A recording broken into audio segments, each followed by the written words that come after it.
Today, we're going to get started with Hoopla.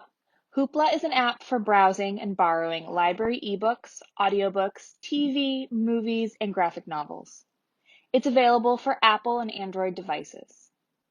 First, we're going to download the free app from the App Store or Play Store if you're using an Android. Let's search for Hoopla. You might see Hoopla auto-populate in the search bar. You'll see the Hoopla app with the blue icon.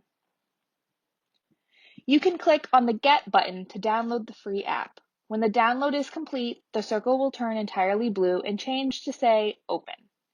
Tap to open your newly downloaded app. Hoopla will start by asking you to allow Hoopla to use Bluetooth. If you would like to listen to audiobooks and music using a Bluetooth device, tap Allow. Next, you need to create an account. To create an account, tap Don't Have Account.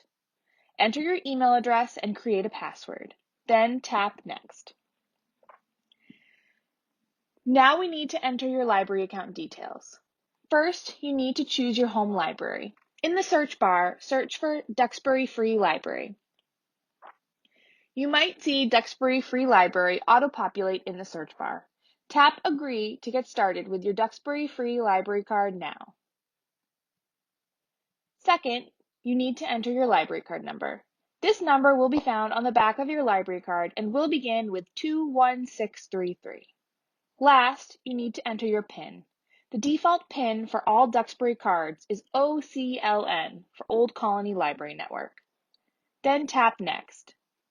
Here's your Hoopla account. You can have 10 items on loan at any given time. Your checkouts are good for 14 days and then will automatically return at the end of the loan period. No late returns means there are no late fines. You can browse our digital collection with Hoopla right away. Happy reading!